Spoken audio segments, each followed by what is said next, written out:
Hey man, it's Brook. I'm working on that basic blues riff one more time. I got it notated thanks to John Wilson, the greatest drum teacher, drummer, overall musician, and friend that I know. And he notated it out in 12/8 time. The licks. Oh no, not the cat again. That's the riff I'm talking about. Do we have a problem here? Okay, so John notated it in 12/8 time, which I thought it would be, but I just couldn't get the combination of notes written out in Guitar Pro so that it would not give me a red error sign. So I was getting close, but not really. So the first, I'll try to describe the notation, then I'll play it. All right. The first measure is kind of your lead-in bar, so that's got a dotted quarter rest, followed by another dotted quarter rest, followed by a quarter rest.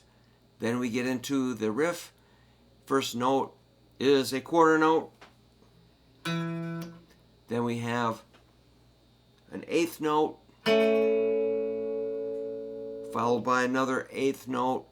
Wait, that's a tie to an eighth note. Then we've got two 16th notes. That's the... All right, confused? I am. Then we get into the next bar. We'll have our little chord there at the end. Woo! And that's a quarter note. Now we get into the repeating measures. So the first note again is the quarter note, followed by an eighth rest. And I will send you this if you want to read it yourself. So there's an eighth rest, followed by a dotted quarter rest, followed by a quarter rest. Then, which I'm sorry to tell you, but it is an eighth note, followed by an eighth note, tied to another eighth note, and then two 16ths. Next bar. Yeah, that's pretty excruciating to describe, so I'll try to play it at 66 beats a minute with a bunch of repeats. So, again, just email me. I'll send you this in Guitar Pro or PDF. Email me at hooverguitar@yahoo if you want to read it. And again, thanks, John. That was really nice of you to help us out.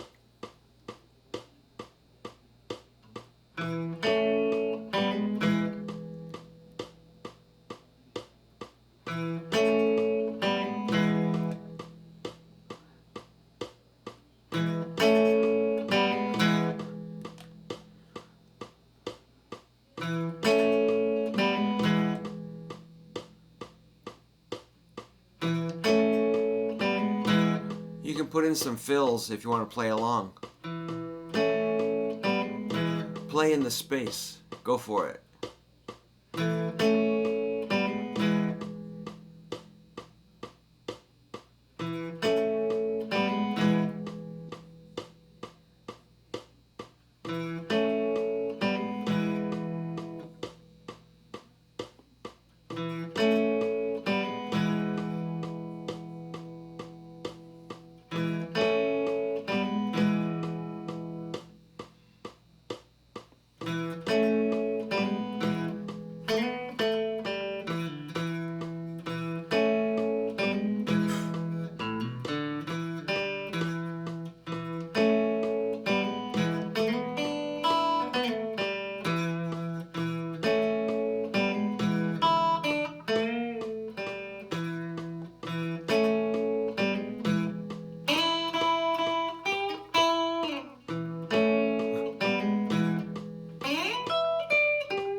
So the end, I just put an E7 chord,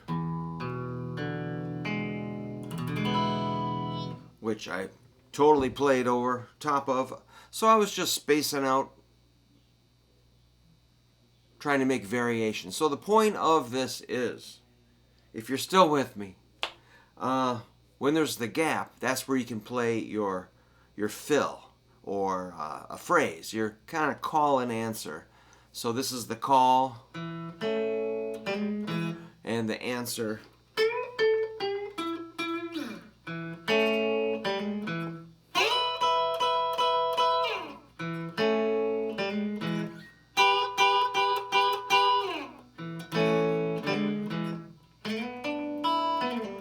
So that's where you can be creative. The main riff is pretty kind of tight, pretty repetitive. It's basically just holding down the groove.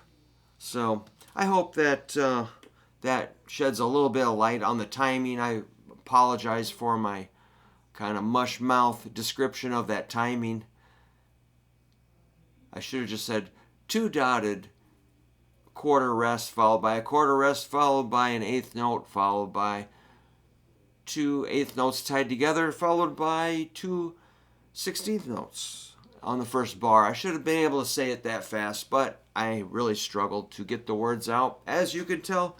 But I was asked about it, so I did try to answer the question. It took me some time. So thanks again, and I would love to send you this so you can practice along, or just get it in your ear and play it. I guess you don't really need it written out if you can feel it, so whatever works for you, I'm happy to help you out.